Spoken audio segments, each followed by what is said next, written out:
K-pop demon hunters Saja Boy's breakfast meal and Huntrix meal have just dropped at McDonald's. They're calling this a battle for the fans. What do you say to that, Rumi? It's not a battle. So glad the Saja Boys could take breakfast and give our meal the rest of the day. It is an honor to share. No, it's our honor. It is our larger honor. No, really.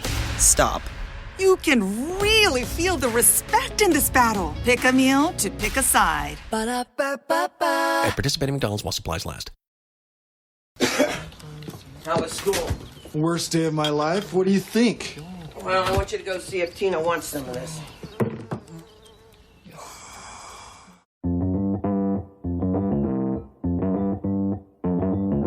Live from Joe's mom's basement, it's the Stacking Benjamin Show.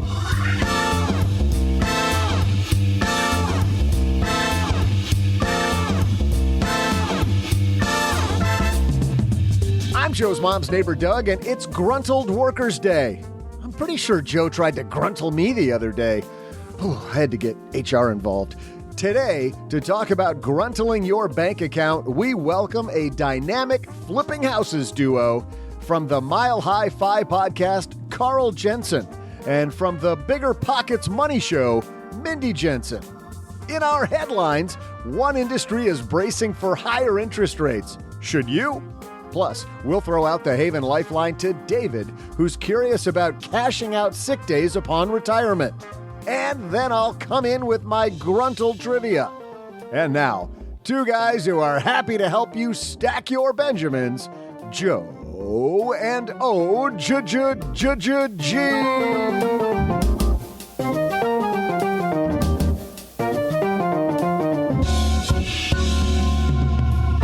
Welcome to another Benjamin Stacking Wednesday. Peeps, I'm Joe Saul-Sehy, Average Joe Money on Twitter. Does anybody say peeps anymore? Doug, does anybody? The kids do, Joe. All the kids. All the kids, all the hip kids, and me. Welcome to Wednesday. You're halfway through your week. Sit back, relax, because we have a financial journey for you to go on. A 1-hour cruise that hopefully doesn't turn out to be, what was it? Was that supposedly a 3-hour cruise? Wasn't that? 3-hour tour. A 3-hour tour, yes. 3-hour tour. By the way, on a 3-hour tour, do you ever lose sight of the land? Like, do you get far enough away? I mean, there's half our audience has no idea what the hell we're talking about, including the man sitting across the table from me because he's way younger. It's Mr. OG. You never watched that show, did you? Significantly younger. Yes, it was on while I used to get my hair cut at the barber shop that my dad would take us.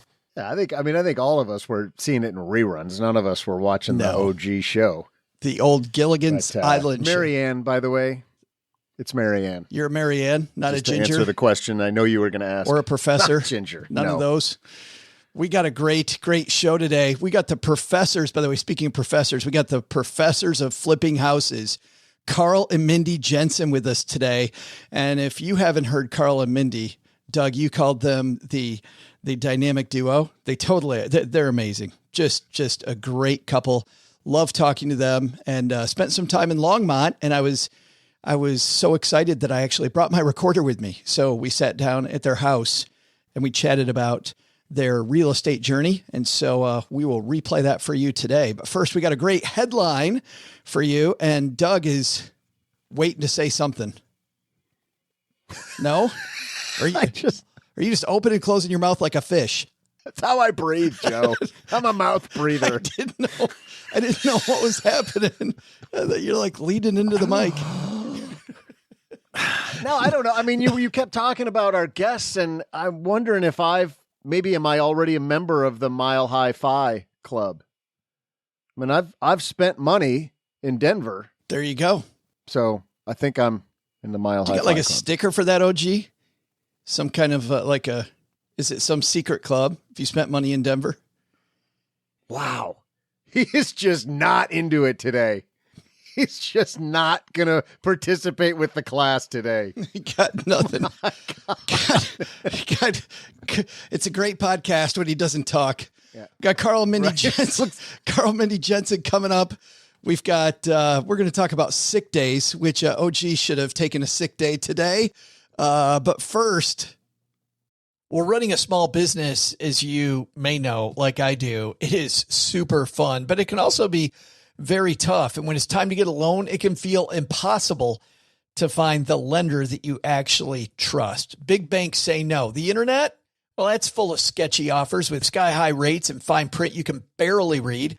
Whether you need help covering payroll, managing cash flow, or investing in growth, you deserve better. And that's why I recommend the small business marketplace Fundera, which is powered by NerdWallet. It's a free, easy-to-use platform. It lets you compare real financing offers from trusted lenders, and it's all in one place. And what I like is that you don't need perfect credit to get started.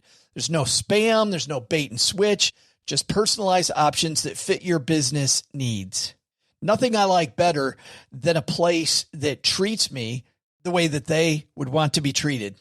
Using Fundera is a super way to quickly compare options and make your best funding move the way any great business owner would. Here's the best part, though. For a limited time, when you visit nerdwallet.com/SB and fill out the no obligation form, you're going to get VIP treatment and talk with a real person who knows all the ins and outs of small business lending.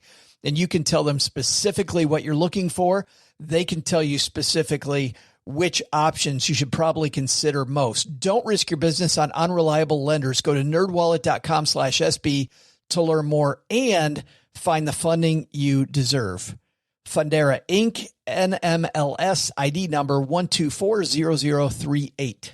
Well, there's nothing that relieves stress more when you have had a long day, you are completely fried, and you're thinking to yourself, maybe I'll just go out to dinner. But then you think about all those calories, all that money out of your wallet, and then you realize that you can eat healthy because you found Factor.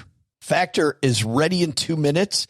Factor shops, preps, cooks, and delivers straight to your door, so you have more time for everything you love this spring, and you don't have to worry about eating healthy and going outside your budget because you've got the food sitting there in the fridge that you had pre-planned. What is Factor? Well, Factor has meals built around your goals, whether that's weight loss, overall nutrition, more protein, or GLP-1 support for strength and workout recovery. Check out Factor's Muscle Pro collection. Every meal's crafted with functional ingredients, lean proteins, colorful veggies, whole foods, and healthy fats. Factor bans 175 plus ingredients. No artificial colors or sweeteners, no high fructose corn syrup, no refined seed oils, just nutrient-dense foods. It's fresh, never frozen, over 100 rotating weekly meals, including globally inspired flavors like Mediterranean and Asian, so there's always something new to look forward to. I use Factor. I think you're going to love it too. Head to factormeals.com/SB50off, stackers, and use code SB50off, and you're going to get 50% off and free daily greens per box with new subscriptions only while supplies last until 9/27/2026. All right, let's get rolling. Hello, darlings. And now, it's time for your favorite part of the show, our Stacking Benjamin's headlines. In our headline today, it comes from the Wall Street Journal. Oh, gee, I like these case studies because often when we look at what happens in business, we can make better personal financial decisions. I don't know if you know this, but interest rates are going up. Did you know that? Any idea? I heard there was a rumor that they might go up. Little thing. Although I've noticed it's gone up a lot faster on my home equity line than my savings account, but just weird because you think it's the same bank. You think it would go up simultaneously, but so weird. What do I know about banking? So strange. What is that? Phil Town, I remember the first time I met him, he had a truism, which I remembered the last 25 years. That is, banks don't make a lot of money on every deal, OG. They just make money on every deal. That's right. I do. You want to start a bank? Stacking Benjamin's Bank? Oh, SB Federal. That sounds very official, doesn't it? It does. It's got a nice ring to it. The three of us can be the on the board. For now, let's see if we can just get through this headline. Okay. It's written by Laura Foreman at the Wall Street Journal. Cruise lines can't duck their debt. Cruise ships, it seems, are like ducks, elegant and effortless above the water, fighting like crazy to stay afloat beneath. On the surface, the industry's finally steaming ahead after over a year at bay. The world's reopened, occupancy limits have relaxed, and bookings are at or above pre-pandemic levels. Carnival, Royal Caribbean, and Norwegian cruise lines all eyeing a near-term return to profitability this year, a milestone they're hoping will reignite investor interest, with their shares down an average over 45% over the past 6 months. However, they have this issue, OG, that they have a ton of debt. And now, because a lot of that's floating with interest rates, even though they're shoveling in money again, they can't get out from under this debt load that they have. Well, this would be the same thing for somebody that has credit card debt, in their personal life. It sounds really super attractive to take your cash advance at 0% or refinance your debt at 0% and do that credit card surfing game as you're trying to pay stuff off, or God forbid, you're using it to like accumulate debt. You have a purchase and you're like, I'll just 0% it for a while. But then you wake up 12 months later, and especially the last 6 months, now your interest rate used to be 11 or 12, and it's probably closer to 19 to 21 now on your credit card debt. The same thing is happening in cars and stuff. I talked to a friend of mine who purchased a car, and he said that I think he said that he got a 3.9% rate or something, which isn't terrible, but it's not 0, and it's not 0.9 like the good old days, so to speak. So that cost of interest is very high if you have debt, if you have variable rate debt in particular. It's a frustrating thing because I think for a lot of people, OG, they felt like they were just beginning to get ahead, like things were starting to go well for them. But to your point, if you still have debt, those payments, they creep up on you, the amount that you're paying out to a bank that you weren't paying 6 months to them because of the rising interest rate tide. Yeah. I mean, credit cards are usually priced as, in terms of your payment, it's usually the interest that you accumulated that month plus 1 or 1.5% of the balance. So as that interest rate rises, that interest amount that you're paying goes up, of course, and therefore your payment goes up, and it goes up quite a bit. It's really eye-opening if you don't do any really significant budgeting. If you just have a line item in your budget for like credit card payment or something like that, break that payment down into interest and principal. Oh yeah. Yeah. It's like the bank does a good job of this for your mortgage. When you get the statement at the end of the year, it says this is how much you paid in principal, this is how much you paid in interest. The first house payment that I made on this house, or the first year of house payments that I made on this house, when I got that statement back that said you made this much in principal and this much in interest, and the interest number was like 3x what the principal number was. Yeah. I just said, okay, I'm not paying the bank more than I'm paying myself back, right? Like I have to at least make those numbers even. And so that was kind of my personal goal for a long time. And the same thing, I think you got to look at if you've got other consumer debt. You have to look and see how much of that payment, you're paying $500 a month on your Visa card. Like how much of that is interest? It's probably 2/3 of it. And well, on those, that's a big number. On those mortgages, OG, the way the amortization table works, and I think a lot of people don't realize this, the lender gets most of their money in the early years, right? So you're not paying 4%, or if you're lucky enough to have gotten 3% or even 2 points, that's not what you're paying. Your first year, even at a 2 point something, you're paying, maybe 60, 65% interest in that first year. Right. Don't have a lot of first years. Basically. Yeah, right. And making big payments in those early years especially can really drive down that total cost of home ownership during the life of your loan. I was reading a piece because I know what a lot of people do. They go out and they look for, okay, well, if interest rates are rising, how do I prepare for this? And I found a piece from Investopedia that I'm not as excited about as I was when I read Laura Foreman's piece about the cruise lines. This is called How to Prepare for Rising Interest Rates. And I just want to go over what they tell you to do. Number one is cut your bond duration. That's their number one recommendation. I mean, the obvious thing that you want to look at is make a list of all the duration of all of your bonds and then take out a scissors and cut it. What the hell? Doug, I know this is on Mom's to-do list for you. Once you get done cutting the lawn for Mom, she wants you to also cut her bond durations. Cut the bond duration. Cut the bond duration. Can I use the electric clippers for that? For the bond duration? Yeah, because that would save a lot of time, I think. It totally would. Okay, all right. On it. I get really frustrated. How many people buy individual bonds, OG? Well, even if you have a bond fund, dollars to donuts, you don't know what the duration is. And thricely, I don't think that Thrisely have any idea what the hell we're talking about when we say cut your bond duration. Some people do, but I would say the vast majority of people don't. Wow. That's a dumb thing. Should we tell him or just skip it? Doug, when he wakes up big. All of a sudden he goes to thrisely and there's smiles happening. His eyes are open. What's going on here? You know what? Let's skip it because if it's stupid, don't cut your bond rate. Well, you should, but if you own individual bonds, congratulations, you're in the. They talk about the 1%ers. You're in the 1% of people that own individual bonds that listen to this show. Well, but the other thing too is if you do have individual bonds, which would be fine for your fixed income, then you really honestly don't have anything to worry about. The bond prices go down.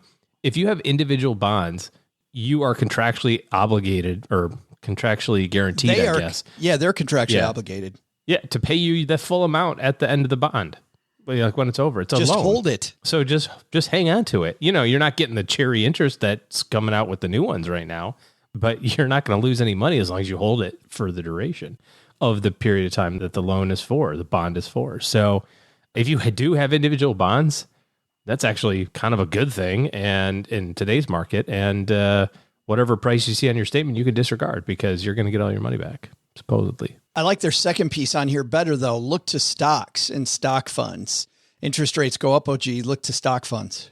Well, I mean, again, with fixed income, it's fixed, right? I mean, you have some debt that's going to be variable in your life, like credit cards, but the vast majority of your debt is fixed, and it's fixed on length and terms. So it's like your mortgage is going to be whatever, your car payment's going to be whatever. It's not going to change. So if you're an investor in that, then you're not going to keep up if interest rates go up.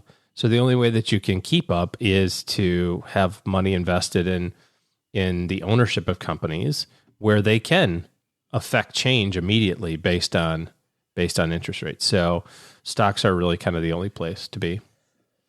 The next one on here again, use bond ladders. Beware of inflation hedges. I do want to dive into this for a second because some people play the inflation hedge game. They get into gold, they get out of gold. And to their point, I think they're right on that. If you're playing, well, number one, I think if you're playing that game in the first place, you're betting on where you think the economy's going, which is a losing errand. But on the second point, they talk about rising interest rates, OG, tend to curb inflation. That's why the Fed is raising interest rates. And so your inflation hedges tend to perform poorly.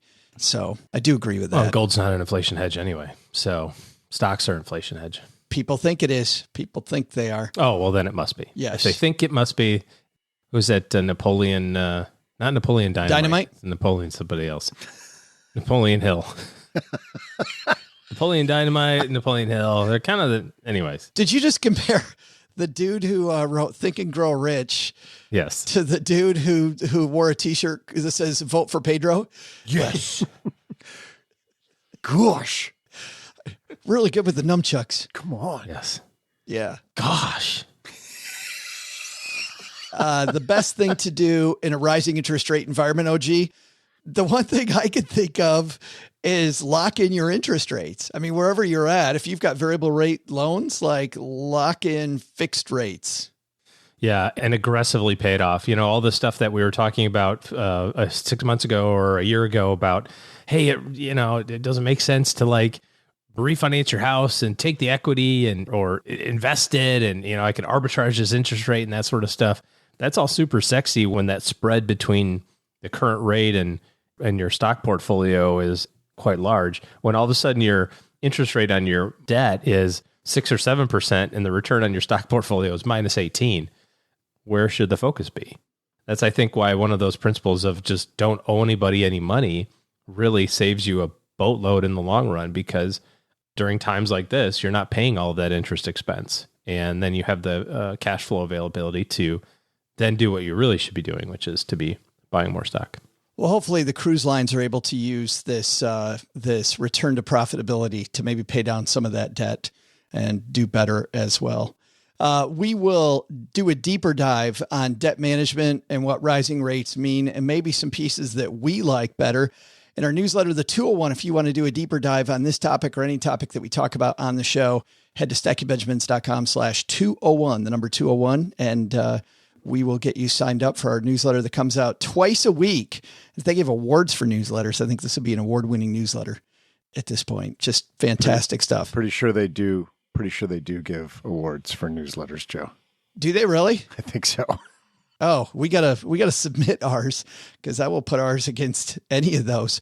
Coming up next, talk about award-winning. These guests are just fantastic award winners. Carl and Mindy Jensen are a powerhouse, not just when it comes to real estate, but also chatting about it with people on the internet. Carl is the co-host of the fairly new Mile High Fi podcast.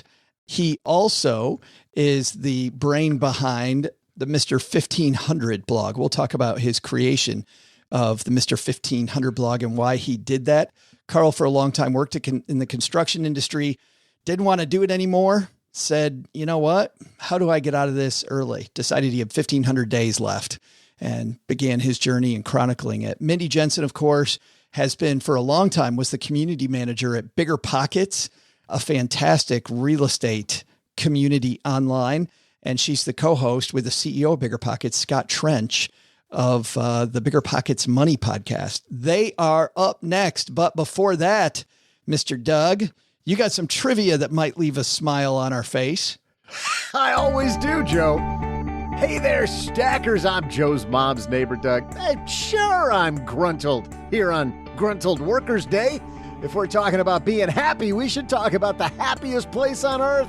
No, not talking about Disney again. Have you seen all the sweaty, crying children around 4 p.m. at that place? No, we're talking about the place where everyone leaves with a smile, the Mustang Ranch. So my question is, what city is the Mustang Ranch associated with? Becoming a member at Navy Federal Credit Union lets you experience more from everyday commutes to your next big vacation. The flagship credit card earns you 3 times the points on travel. So if you pay your credit cards off on time, you can start collecting some nice points. You get rewarded for wherever you're headed next. Plus, this premium travel card has a low annual fee of $49 and 2 times the points on all purchases outside of travel, meaning the rewards don't have to end even when the vacation does. And remember, if you're not paying your credit card off every month, rewards don't matter. But if they do, why wouldn't you capture more rewards? Speaking of rewards, you can get a Navy Federal auto loan and reward yourself with a low-cost loan if you need a loan for that new car. Applying is easy. You can do it on their mobile app, online, or by phone, and it's so fast you can get a decision in seconds. Navy Federal has great rates on auto loans, plus with their car buying service powered by TrueCar, you can shop, compare, and get the upfront pricing on your next new or used car. If you have to take out a loan, you want to make sure you get a great price on the loan and you want to get great financing. Of course, that's where Navy Federal comes in, because at Navy Federal, our members are the mission. Navy Federal is insured by NCUA, open to the armed forces, the DoD, veterans, and their families. Flagship rates are variable and range between 10.74% and 18% APR based on creditworthiness.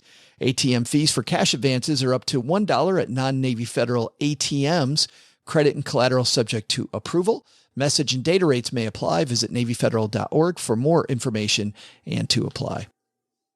I had a breakfast mentoring meeting yesterday with a young woman who was just amazing. She is graduating from college with a degree in wealth management, and she reached out hoping for some pointers. And listen, if somebody's in Texarkana and wants to go into this beautiful field of personal finance and helping people get their money together, that is incredible. But even more incredible is how she reached out, how she was trying to network. And I was having a discussion that finding the right person and avoiding the wrong person for a role, that's what can make or break an organization. And we just don't see that many qualified people. So how do you find them? Well, Indeed sponsored jobs is a boost whenever you need to find quality talent. If you're hiring, Indeed is all you need. You can stop struggling to get your job post even seen on other sites. You'll match with quality candidates with Indeed's sponsored jobs. Get matched with and hire quality candidates who can drive the results you need. Reach candidates who meet your specific criteria like skills, certifications, or location. It drives me crazy when I'm matched with all kinds of people who aren't a fit. I don't have that kind of time. People are finding quality hires on Indeed right now. In the minute I've been talking to you, companies like yours made 27 hires on Indeed, according to Indeed data worldwide. Sponsored jobs posted directly on Indeed are 95% more likely to report a hire than non-sponsored jobs. Spend less time searching and more time actually interviewing candidates who check all the boxes. Less stress, less time, more results. When you need the right person to cut through the chaos, this is a job for Indeed sponsored job. And here's what's cool, Stackers. You're going to get $75 in sponsored job credit to help get your job the premium status it deserves at Indeed.com/podcast. Just go to Indeed.com/podcast right now and support Stacking Benjamins by saying you heard about Indeed right here at Stacking Benjamins. Indeed.com/podcast. Terms and conditions apply. Hiring, do it the right way with Indeed.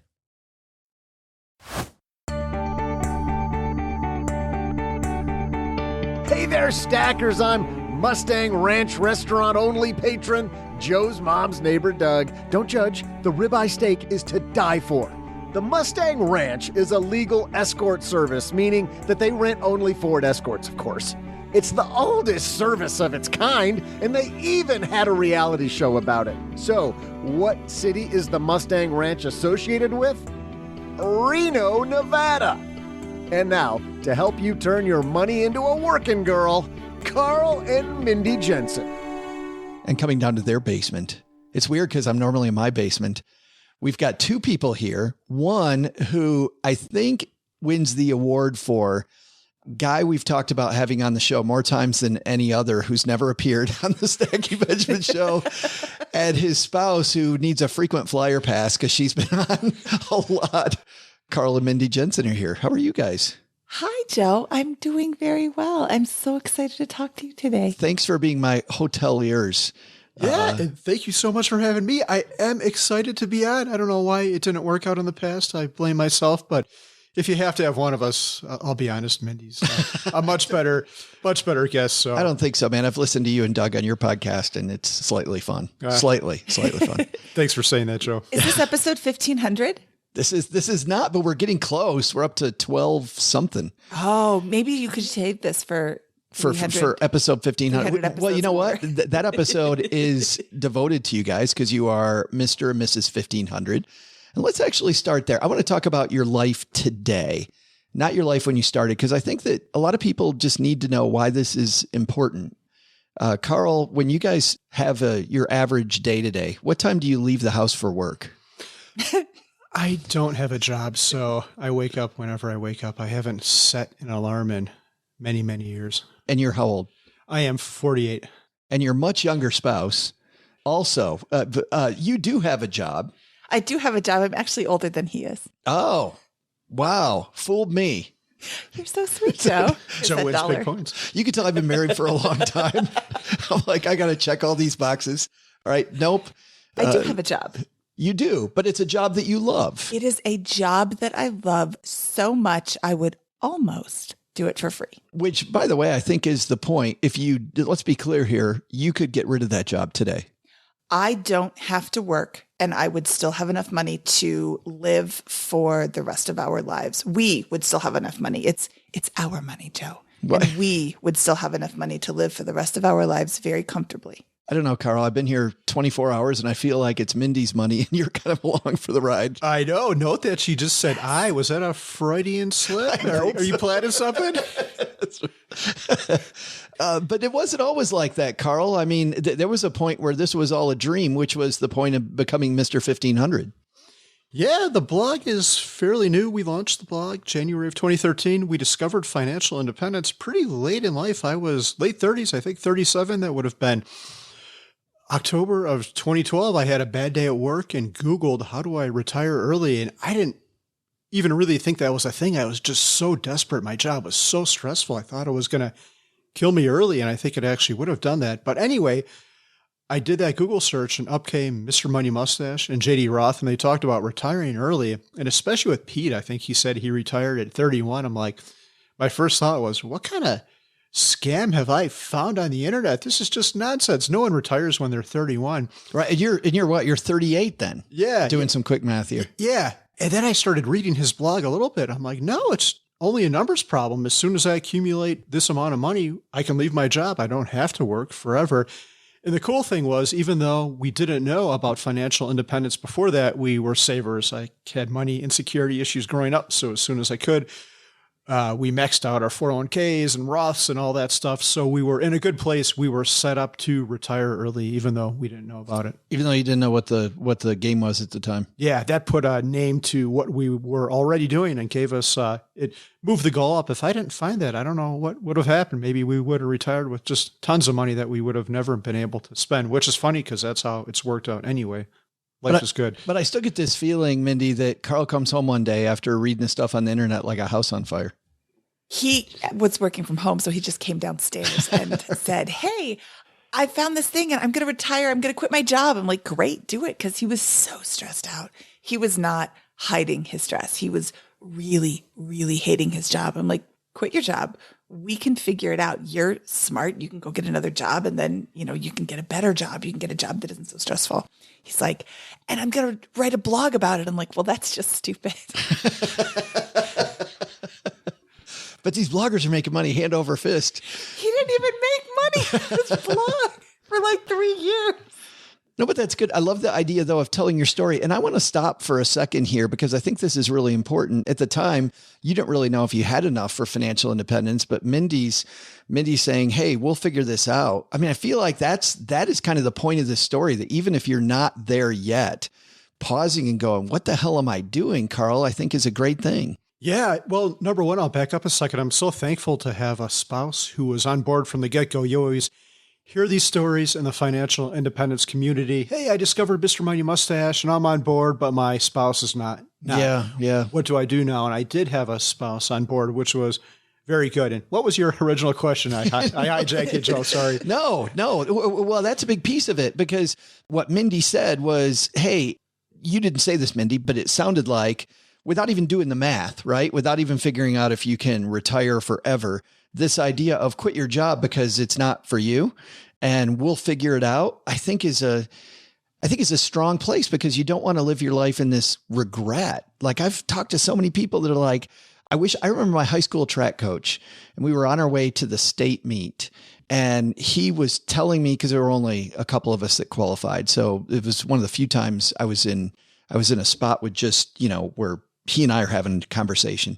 And he said, I always wanted to be a singer and I never did it. And he was like 55 and he thought it was too late. He's like, no, I never did it. And I regret that I didn't do that. And so this idea that you can hit the pause button that Mindy's talking about and figure it out at 38, regardless of the math.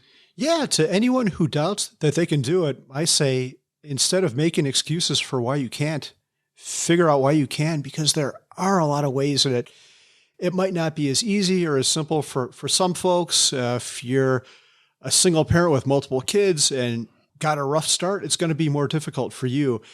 But I think most people can do this. And even if you can't, even if you don't want the financial independence part of it, there's so much value into just getting your money right in your life. So you want to work forever, fine, but let's talk and let's get your money straight so you have these options in the future.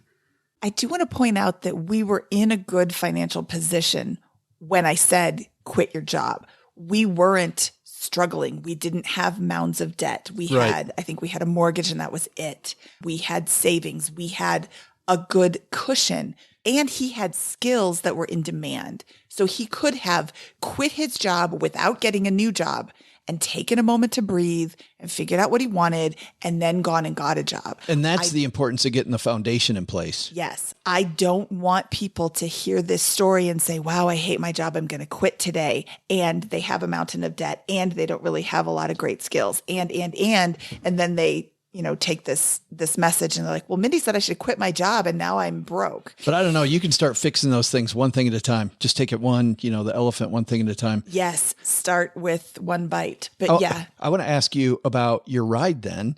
Then why did you decide real estate? Like the financial dependence for us was going to be real estate. The real estate part of it actually came before we discovered any of this. When we first got married, I had a house. It was my grandmother's house that I had purchased after my grandmother passed away. I purchased it from my mom's estate. And did you get any pushback from other relatives when you did that? They all got payouts, so I think they were fine with it. They just saw the money. No one else wanted the house. Yeah, everyone was fine. There's been no stress about that whatsoever. Yeah, so one day it was an old house, and our bathroom faucet was leaking, and I called up a plumber, and the plumber's like, yeah, I could fix it. It'll be like $125. I'll be over tomorrow. So tomorrow comes, I don't hear from the guy. He never shows up. I call him back, nothing. So I'm like, I'm pretty mad at this. I'm trying to pay this guy to come fix this issue, and he doesn't even have the courtesy to show up on time or return my call. So I'm like, screw this guy. And this is before YouTube. So they've got these things called libraries that are filled with these paper things called books. Yeah, amazing. And that's how we used to get our knowledge. So I go to the library, get a book for all on you plumbing. young people. That's how we used to get our knowledge. Yes. So, and I just have to buy this part from Home Depot for or whatever the home improvement store at the time for like $1. I went to Ace Hardware and I fixed it myself. I'm like, wow, I'm not a blue collar dude. I was a computer programmer, but this isn't that hard. And if this isn't that hard, I fix this plumbing thing. What else could we do? So that started us on this journey. Like, let's learn how to tile. Let's learn how to hang cabinets. So we did all this. We did some minor repairs in that house, and we sold it for $100,000 more than we had purchased it for. Wow. And all that was tax-free because of the IRS code. I don't know if the 2 out of 5 year rule was in place at that time, but they had a different rule. So the effect was the same. We paid no capital gains, and I was making about a third of that in my salary and less than a third after taxes. So like, holy cow, we just did a little bit of work on weekends. Let's do this again. So we bought our next house was a fixer-upper, and our next one after that, and our next one after that. And we just kept on plowing money into these and repeating the same process. You laughed at me. What was going on? Mindy You said we hung cabinets, and I was remembering how we hung cabinets in the Monona house with the car jack and the boxes. The car jack. That was not the correct way to do it. We have since learned a better way to hang cabinets. They don't show that on the YouTube videos? No. And it's so obvious the right way to do it. You just screw a little stringer to the wall like a 2x4, and you set the cabinet on that. If anyone wants help, give us a call. We'll make a video. Yeah. But this became then a lifestyle for the two of you, Mindy. It did. And for a while, it was really great because we were married, but we didn't have kids. So we could just come home from our jobs and then work on the house for a while and go to bed and get up and do it all over again. Once we had kids, that kind of changed things, but it didn't change the way that we were working on the house. Yeah, because now it did change things. Now you got a crew of 4 instead of a crew of 2. Well, think about that. Those infants don't really pull their weight. Oh, 1 star. And neither do the 7 or 8 year olds. Yeah. Or the 12-year-olds. Despite my best efforts. Girls, this is a valuable skill. We don't care. Yeah, I don't want to learn this. What were some of the early mistakes that you made on your houses besides maybe hanging cabinets with a car jack? Well, definitely that one. Hiring the cheapest guys. Oh. The Monona house again. That was. We all want to do that, by the way. Yes. I mean, you think, hey, I get a few bids, I go with the cheapest one. Yes. Well, the cheapest guy is going to be the cheapest guy. He's going to cut the corners. He's going to be, and they had a good pitch too. They talked about buying a house for their guys to work on over the winter time. This was in Wisconsin, where it's cold in the winter. They bought a house for their guys to work on so that they could keep them employed, and then they would just sell the house in the spring. And I thought that was really great. And they happened to be the cheapest, but they were 45 minutes away from our house. And they took the slowest way to get to our house. It was supposed to be a 3-month project, and it took them 6 months. And when they're halfway done, you can't really do anything about it. I mean, you're already on the train. Yeah.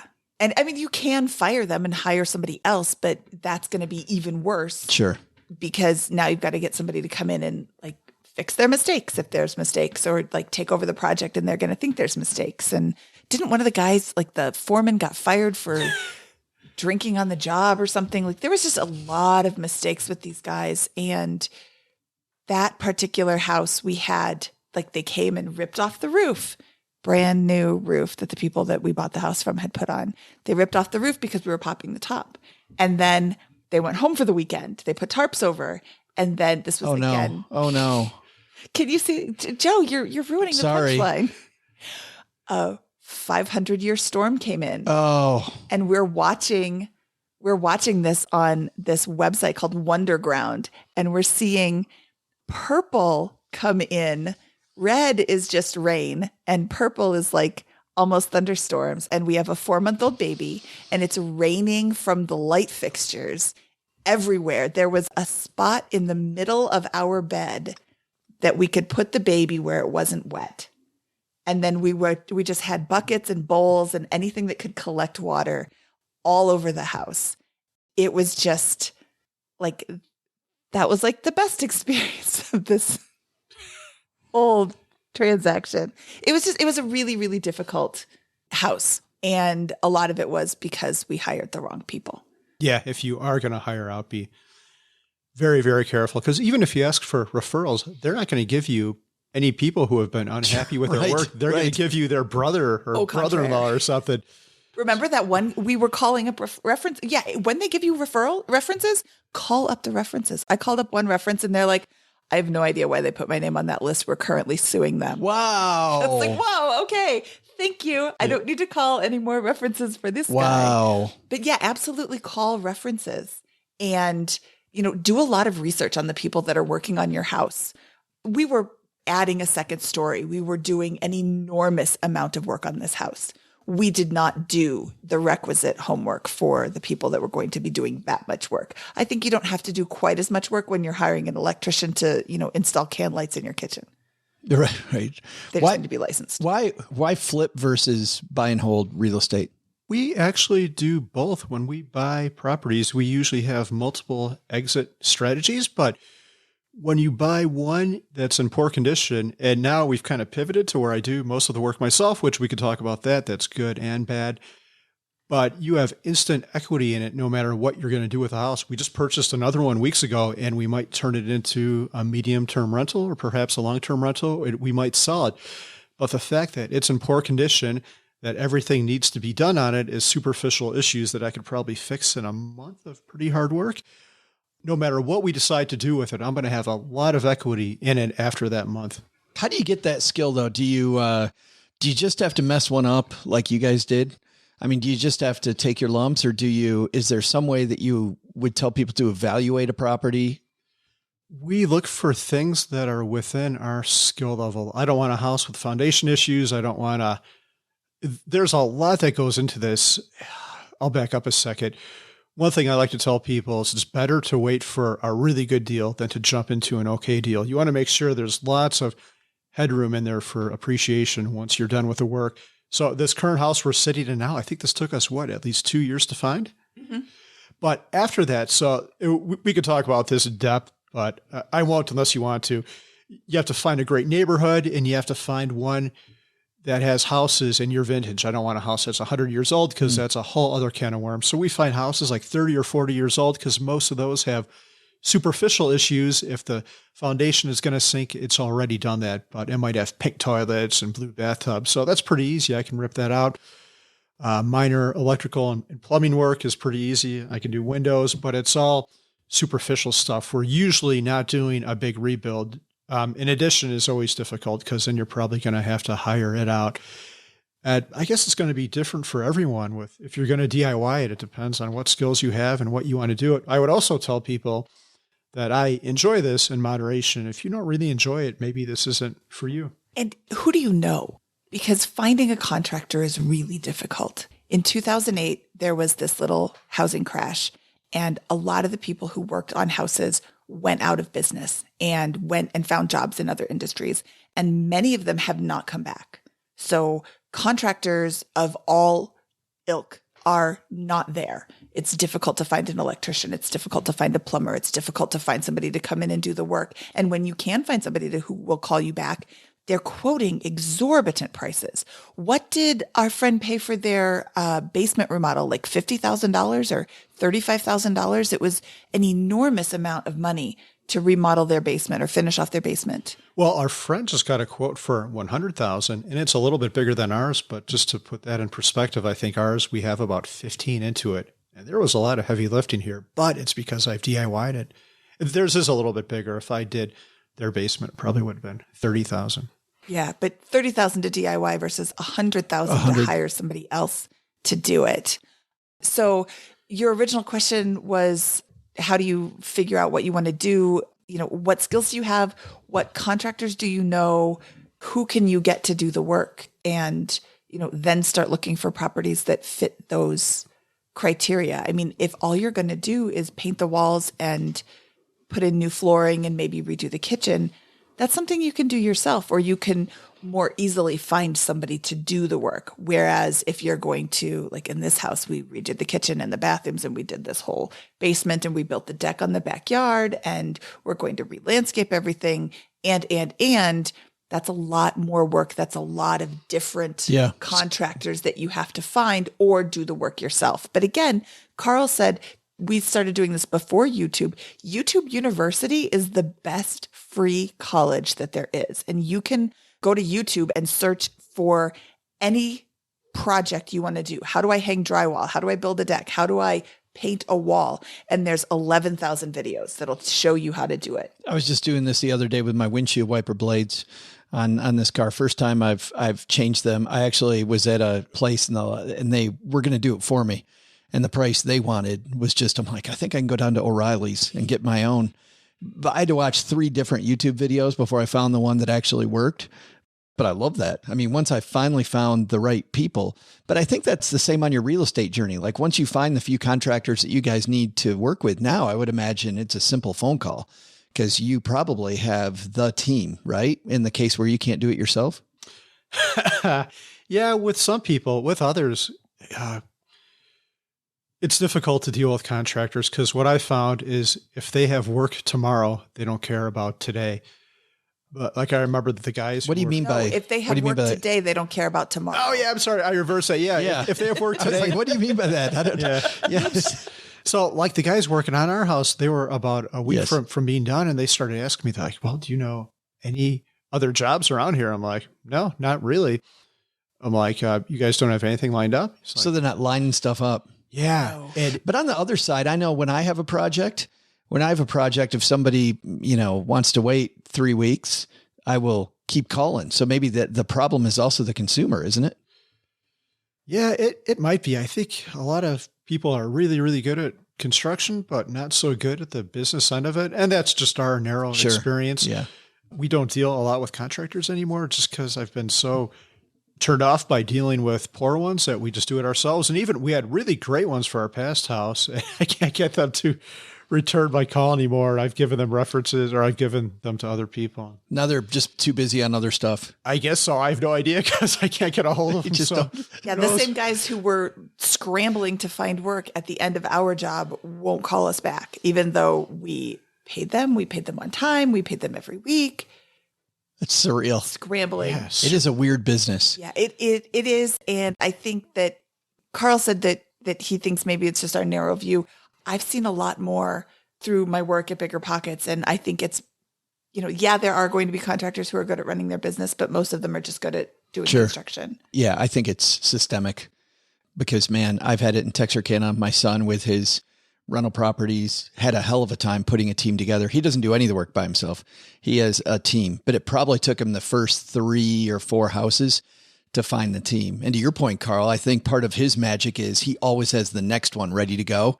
And so it makes it easy for them to not have to worry about business. They just ride Nick's next job, and follow him that way. To drive this point home, Joe, we were talking about construction and you were talking about some projects in Texarkana. And when you were talking about this, the thought that was going through my head was, I wonder if when these guys are done with Joe, I wonder if they want to come up to Colorado. Like, I'll give them an all expense paid trip because they look like they're pretty good. And Joe's had a good experience. And I'm not kidding either. I've tried to outsource people like Amish are really good at doing fences and steel roofs. Like, yeah, hey, you want an all expenses paid trip to Colorado? I don't know how you do transportation and all that. Horse and buggy might take a little while. I think they'll take buses, but Trains. Okay. Yeah. So steel roof, they're good for that. And yeah, that's how painful it's been to try to hire people. For the last one, I think I found that is bad when you will just import people from other states. Yeah, I'll import people from other countries. Hell, I had someone from like some Eastern European country saying, "Hey, I'd like to come over." I'm like, sure.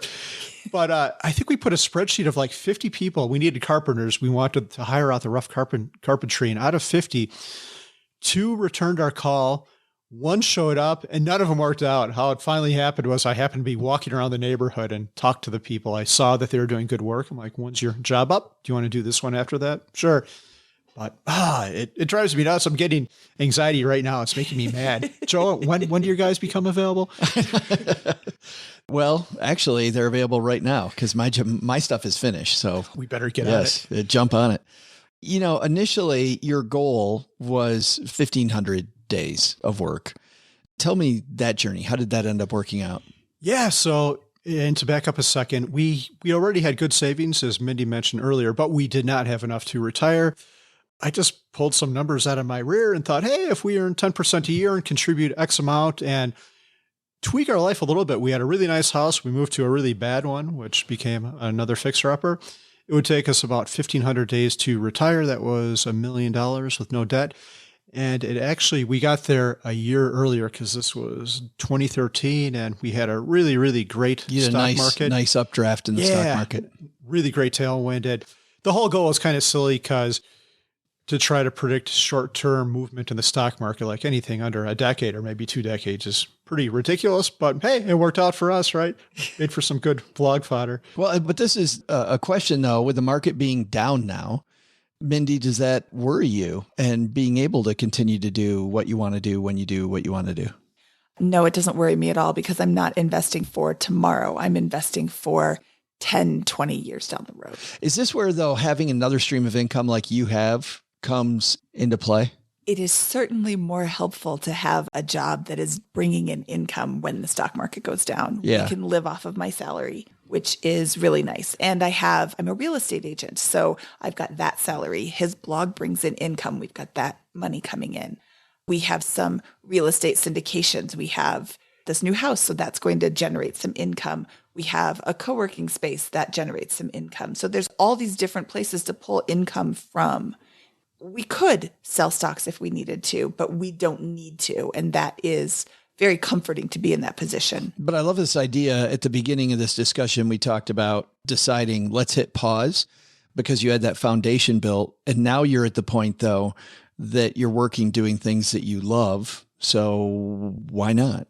Well, and we have 2 children who are 15 and 12. The little one is going into 7th grade. So she still has 5 more years at home. Not at least 5 years. She has 5 years at home. And then when she's graduated from high school, get out. I just got to say, I heard her play the bassoon yesterday. And I think Imagine Dragons is probably going to come get her in the next year or 2. She's going to be going on tour with one of these big bands, maybe Katy Perry. I don't know. Could be. Yeah. She is an aspiring bassoonist. Kid's got a future. But that's what a bassoon sounds like. That's Carl's impression of the bassoon. So we're location dependent for at least 5 more years. I like what I do. If I didn't, I wouldn't work there. But I like what I do and I want to stay there.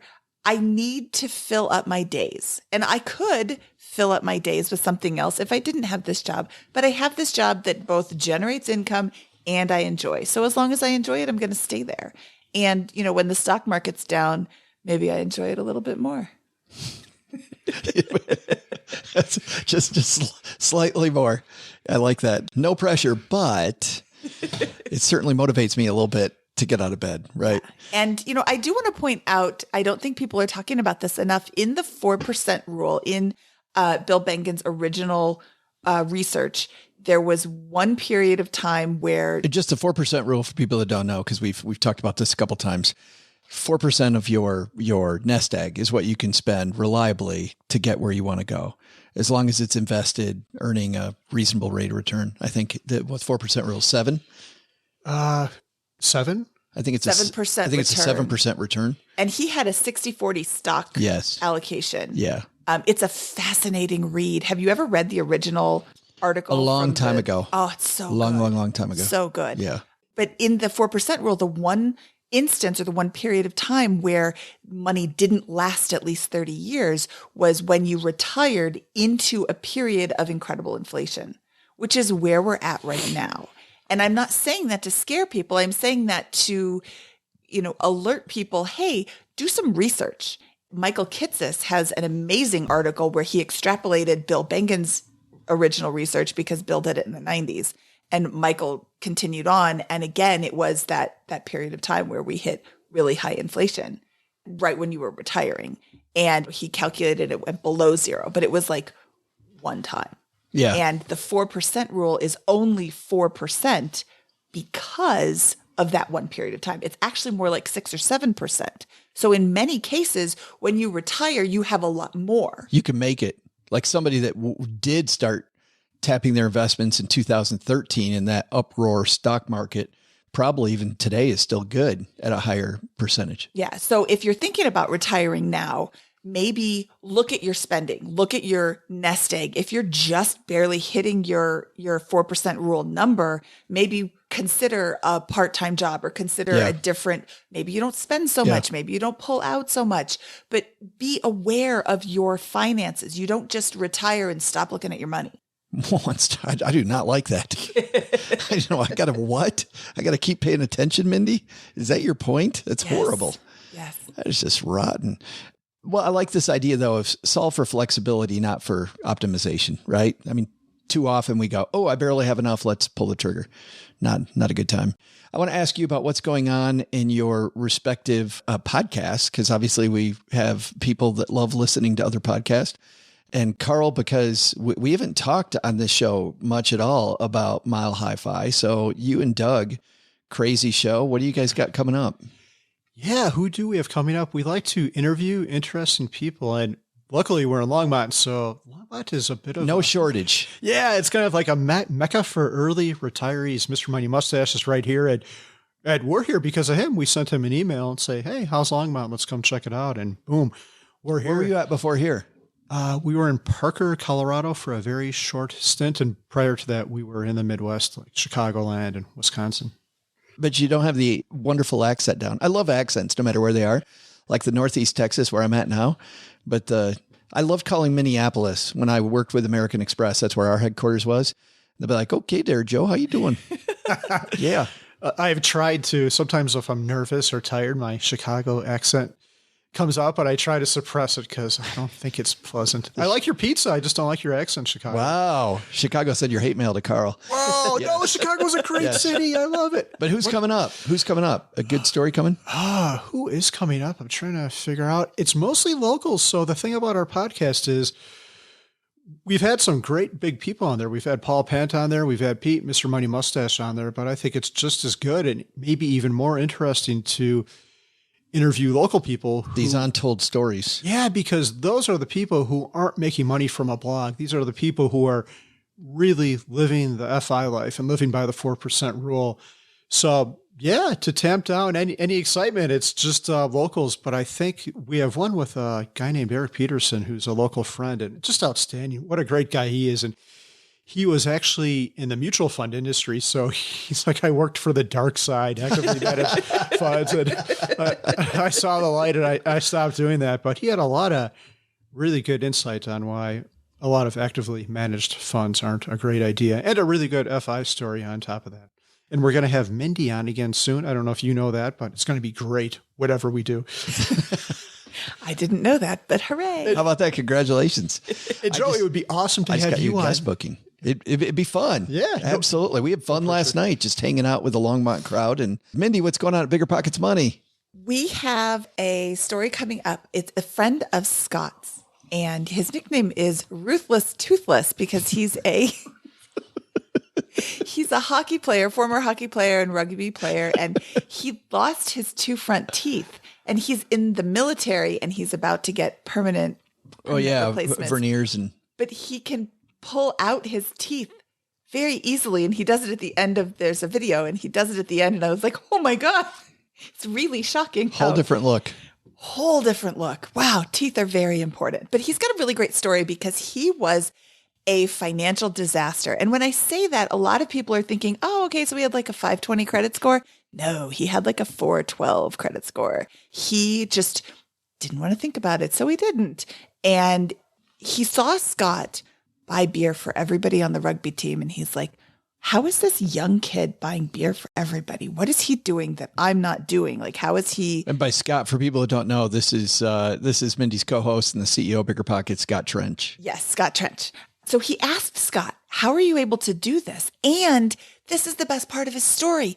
Scott shared with him how you fix your money, and he took the advice and took action and fixed his money. And Scott's probably in his 20s or maybe 30 at the time. Scott was probably in his 20s at the time. So, I mean, he's only barely 30 now. Yeah. So, yeah, he was in his 20s at the time and like very impressively buying beer for people. And this guy took action and fixed his finances.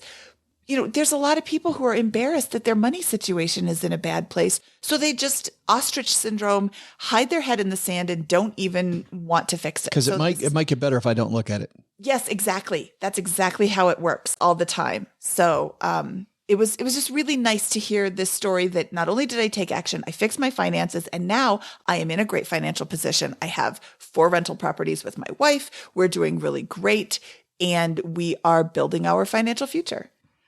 Mindy, Carl, thanks so much for not only hosting me here at the Jensen Ranch, but thanks for coming on the show. Yeah, thank you so much for having us. This was so much fun. Joe, it's always lovely to talk to you. Hey, Nick Loper here from the Side Hustle Show. When I'm not helping people earn money outside of their day job, I'm stacking Benjamins. Big thanks to Carl and Mindy for not only that fantastic interview. This just makes me want to go out. And I'm not a real estate investor, OG, but it makes me want to go buy some houses. Yes. And they've been so successful at it.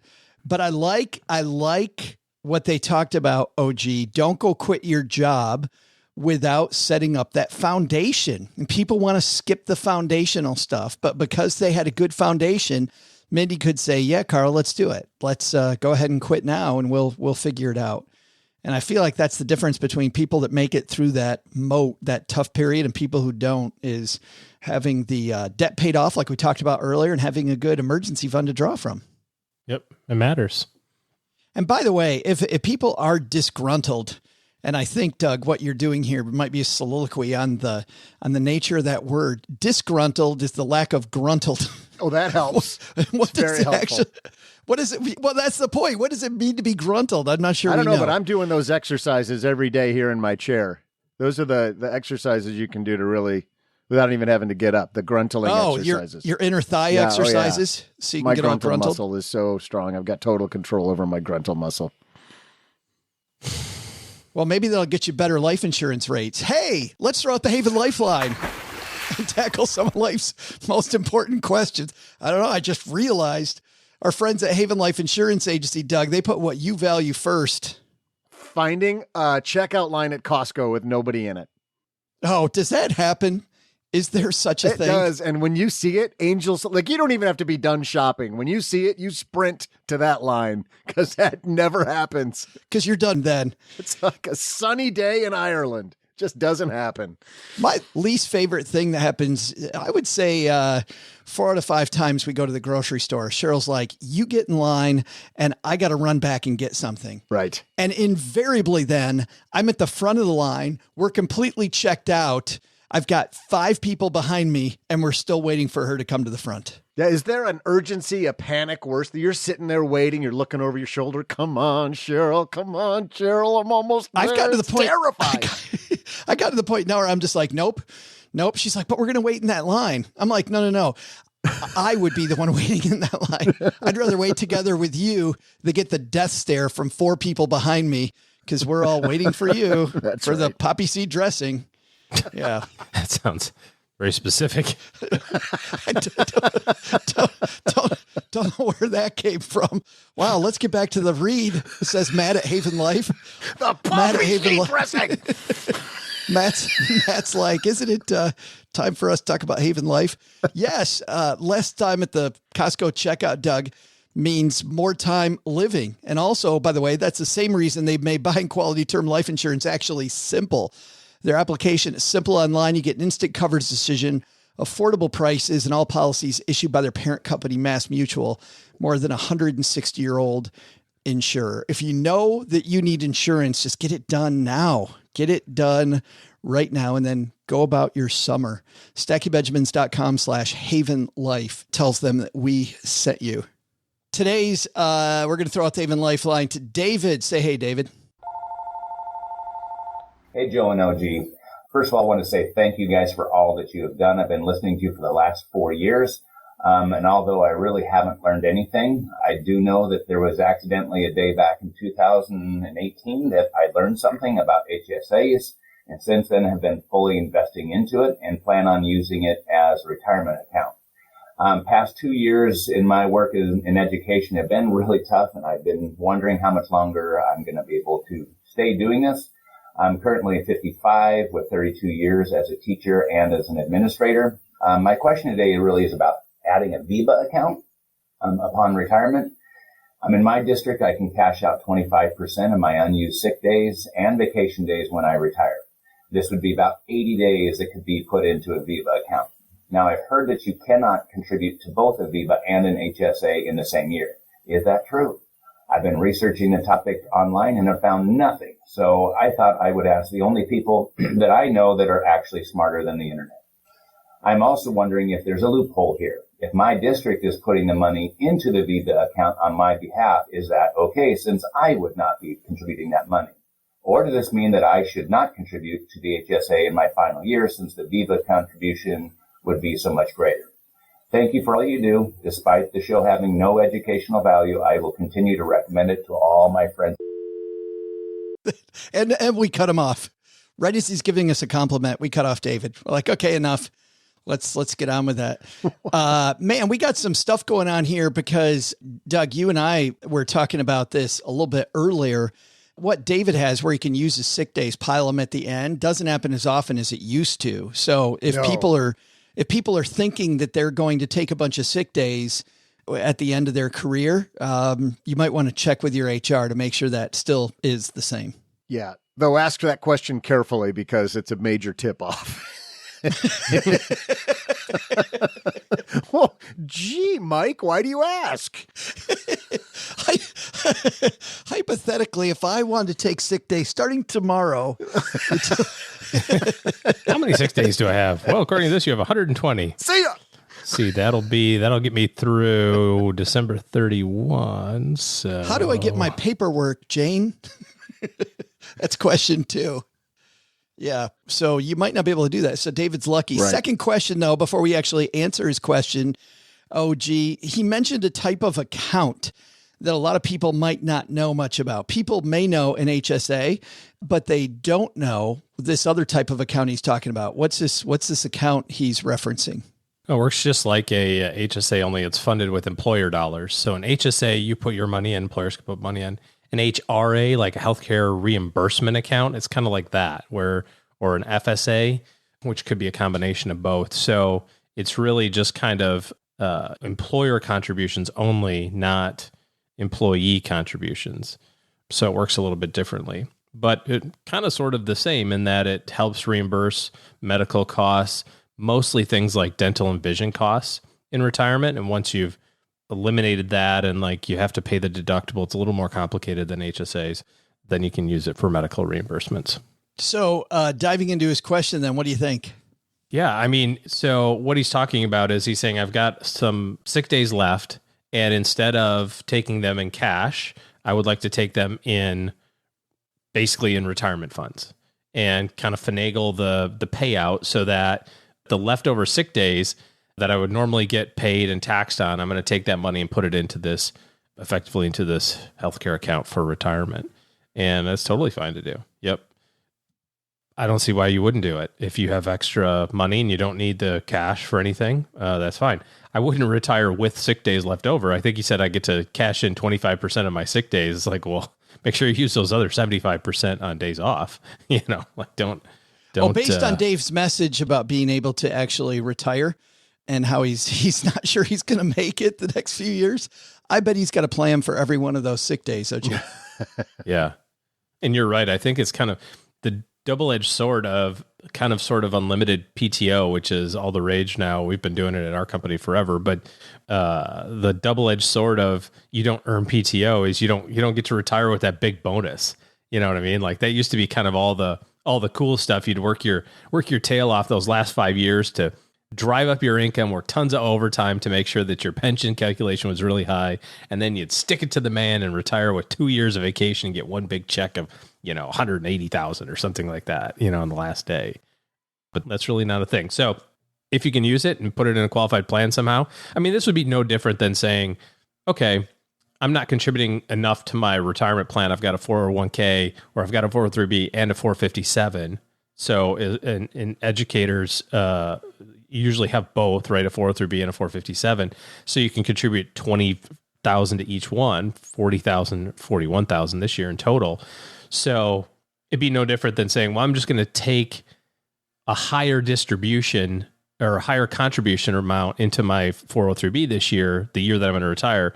And then at the end of my working, I'm going to get this bonus back, which is going to kind of help fill the coffers back up, if that makes sense. You just kind of changing the cash flow timing a little bit. But if that's all taken care of and you want to use this for an additional healthcare expenses, I think that's a good idea.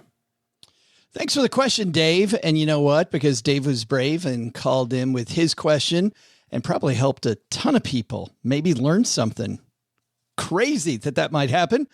We're going to send David a Stacking Benjamin's Greatest Money Show on Earth Haven Life t-shirt, which is incredibly comfortable. It's sexy, amazing. People are going to go, dude, where'd you get that? You know how he got it?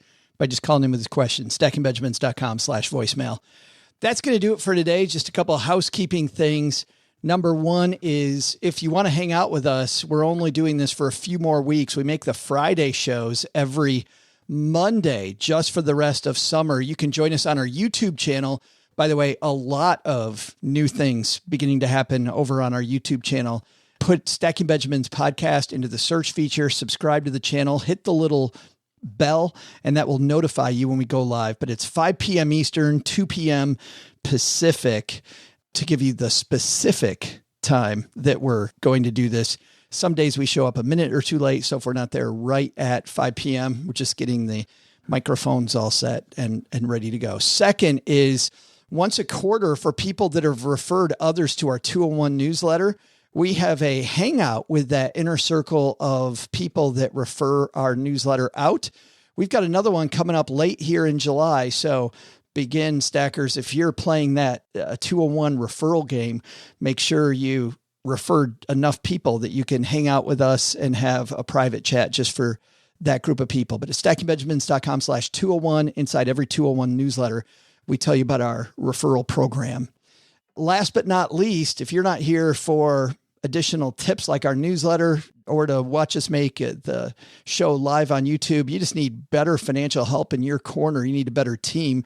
OG and his team can help you think bigger about your financial goals. Head to stackingbenjamins.com/OG. That's the link to his calendar so that you, in the second half this year, can begin rocking your financial plan. stackingbenjamins.com/OG. All right, Doug, I think I checked all those boxes. My friend, what should we have learned today? Well, Joe, first, listen to Carl and Mindy Jensen. Ready to quit your job? Don't go off half-cocked. Go off fully cocked by building your base first. Second, sick days? Remember, those are currency too. Find out your company policy well before trying to cash them in at the end of your career. And the big lesson? If you really want to get gruntled, head to Reno. Sure, they charge extra for that, but it is totally worth it. Thanks to Carl and Mindy Jensen for joining us today. Check them out at 1500days.com, the Mile High Fi Show, and the Bigger Pockets Money Show, wherever you listen to podcasts. This show is the property of SB Podcasts, LLC, copyright 2022, and is created by Joe Salsihai. Our producer is Karen Repine.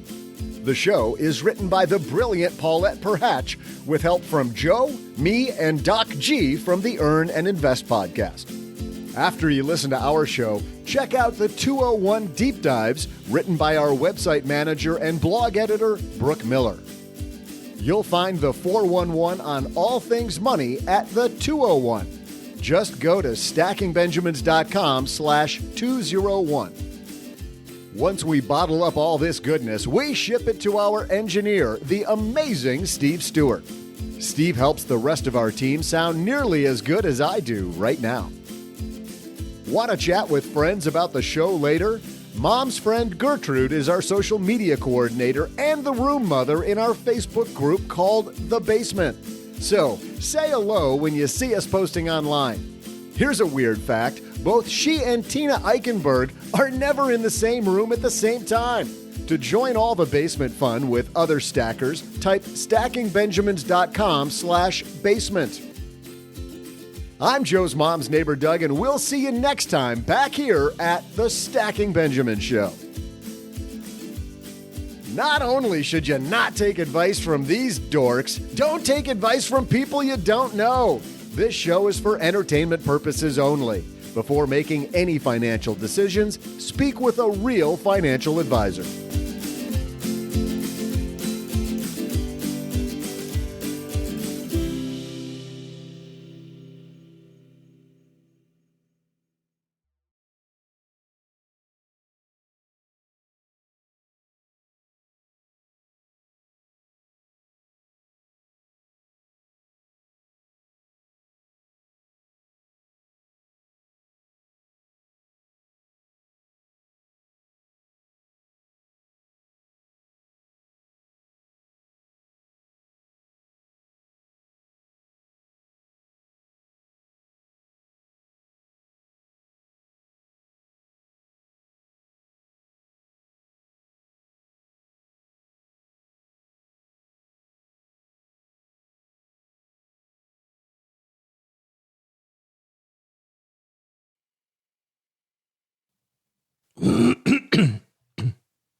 OG's sole contribution so far is clearing his throat.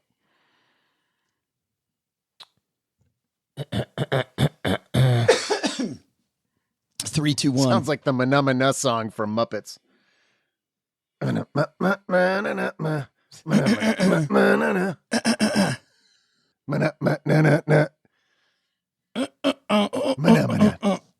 Hey, you missed out. Delta flight from Grand Rapids to Minneapolis was overbooked. So they were offering $10,000 per person to get off the plane. What? Person said that there was not a mad rush, and they offered $10,000. There was one or two people who stood up. Sorry, did you say there still wasn't a mad rush? That is what I said, yes. One or two people got it. Whatever meeting I had could have been canceled. I'm sorry. Absolutely. I could have totally canceled that meeting. The flight was, you would have taken the next flight, which was 2 hours later. The entire flight should have taken him up on that. Holy crap. Wow. And it's not, maybe they didn't understand, because it's not just that you get air credit now. They're just giving out money. I mean, Yeah. Fintern got his $1,000 and it was like he had his choice of ways to get the money and gift cards and credits in different retail and restaurants. And I mean, Visa gift card. $10,000. Well, the part of the $1,000 that you didn't claim as rent, right? Right. Oh, you're behind on your rent payment. What do you mean rent payment? I did confiscate that. Yes, back when you were 4, we had you sign a contract. Remember the game we played called Sign a Contract with Dad? Yeah, I'm reeling that in now.